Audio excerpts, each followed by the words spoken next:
Have you ever wondered why February is the shortest month, or why it's associated with love and romance, thanks to Valentine's Day?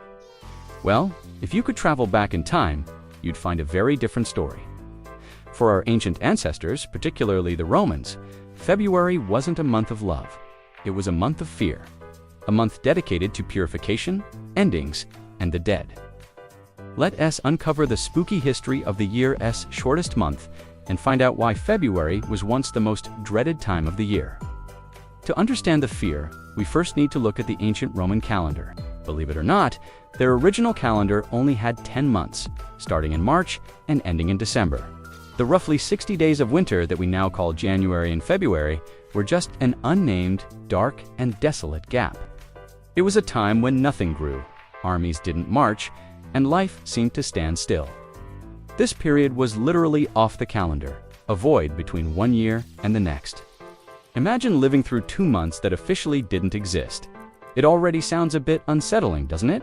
Eventually, around 700 BC, the Roman king Numa Pompilius decided to formally organize this winter period, adding 2 new months to the end of the year, Annuarius or January, and Februarius or February. This meant February was the very last month of the year, a time for closure before the new year began in March. And just like we might feel a bit reflective or even somber at the end of December, the Romans took this feeling to a whole new level. February became the month to settle accounts, not just with the living, but with the dead. The name February itself gives us a huge clue. It comes from the Latin word februm, which means purification.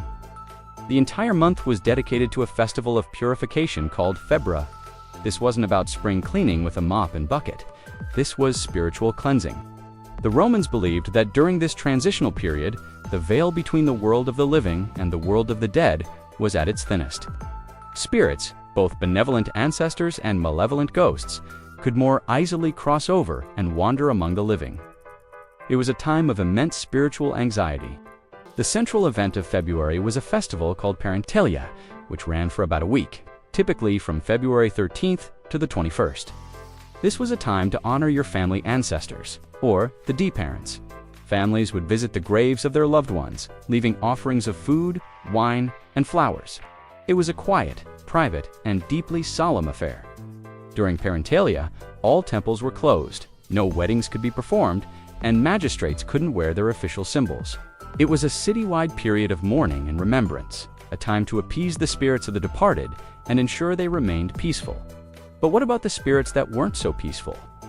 The Romans also believed in lemures, which were the wandering, angry, and potentially vengeful ghosts of those who had died a violent or untimely death, or who hadn't received proper burial rites. To protect themselves from these restless spirits, the Romans performed another ritual at the end of Parentalia on February 22nd, called Feralia. Feralia was the public official day to propitiate the dead. It was the culmination of the Week of Remembrance, a final collective effort to appease all spirits and ensure they returned to the underworld. The fear was that if these rituals weren't performed correctly, the dead would rise from their graves and haunt the living, bringing misfortune, sickness, and chaos to the city. Imagine the atmosphere in Rome during this time. The air would have been thick with the smoke of offerings, the streets quieter than usual, and every shadow might seem like a lurking spirit. This wasn't just a quaint belief, it was a deeply ingrained part of their worldview. The world of the dead was not a distant, abstract concept. It was a very real and present danger that had to be managed, especially in February. This fear of spirits and the end of the year wasn't unique to the Romans. Many other ancient cultures had similar beliefs. The Celts, for example, had Samhain, which we now associate with Halloween. It marked the end of the harvest season and the beginning of the darker half of the year. Like the Roman belief about February, Samhain was a time when the boundary to the other world thinned, allowing spirits and fairies to walk among mortals. People would leave out food and drink to placate the spirits, and would sometimes wear costumes and masks to confuse any malevolent entities who might want to cause them harm. Sound familiar? It's a recurring theme in human history. The transition from light to dark, from life to the dormant period of winter, is often seen as a time of spiritual vulnerability. Even the placement of February as the final month contributed to its ominous reputation. It was the end, the final chapter before the renewal of spring. Endings are often associated with death, and the harshness of winter certainly didn't help. Food supplies would be dwindling, the cold was relentless, and sickness was more common. For many in the ancient world, surviving winter was a genuine struggle. So, the end of the year, in deep winter, was a very literal and symbolic time of facing mortality. So, how did this month of doom and gloom transform into the month of love we know today? The transition is a fascinating story of cultural shifts, Christian influence, and a bit of clever rebranding. One of the key figures in this change is, of course, Saint Valentine.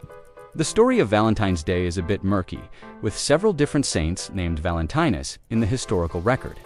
The most popular legend tells of a priest who defied the Roman Emperor Claudius II. The emperor had outlawed marriage for young men, believing that single men made better soldiers. Valentinus, seeing the injustice of this, continued to perform marriages for young lovers in secret. When his actions were discovered, he was imprisoned and eventually executed on February 14th. As Christianity spread across the Roman Empire, it began to absorb and replace older pagan festivals. The Church was very strategic about this. Instead of trying to abolish popular traditions entirely, they would often co-opt them, overlaying them with Christian meaning.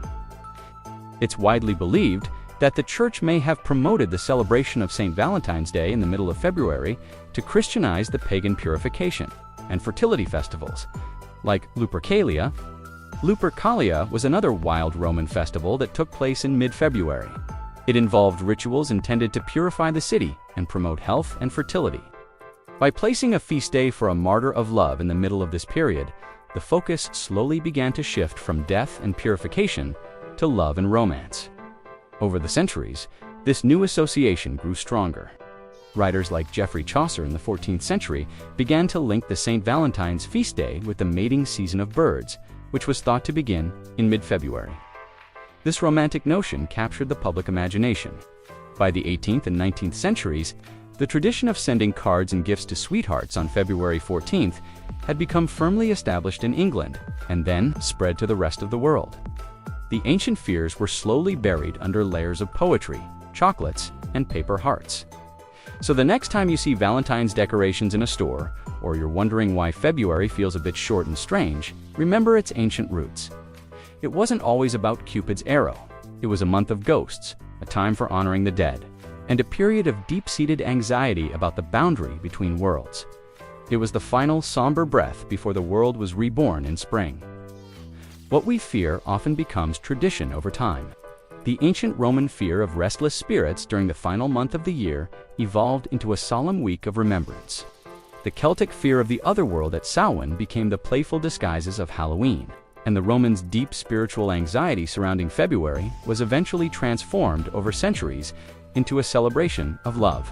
The underlying themes of transition, renewal, and connecting with something beyond our everyday lives remain, but they have been reshaped and softened. Fear gave way to ritual, and ritual gave way to romance. It's a powerful reminder that the way we see the world, and even the months on our calendar, is constantly changing. Our modern traditions are like echoes from a distant past, their original meanings sometimes lost, but their power to bring us together still very much alive. Thank you so much for joining me on this journey back in time. If you found this dive into the spooky side of February interesting, please give this video a thumbs up and consider subscribing for more stories from the strange side of history. What other traditions are you curious about? Let me know in the comments below. See you next time.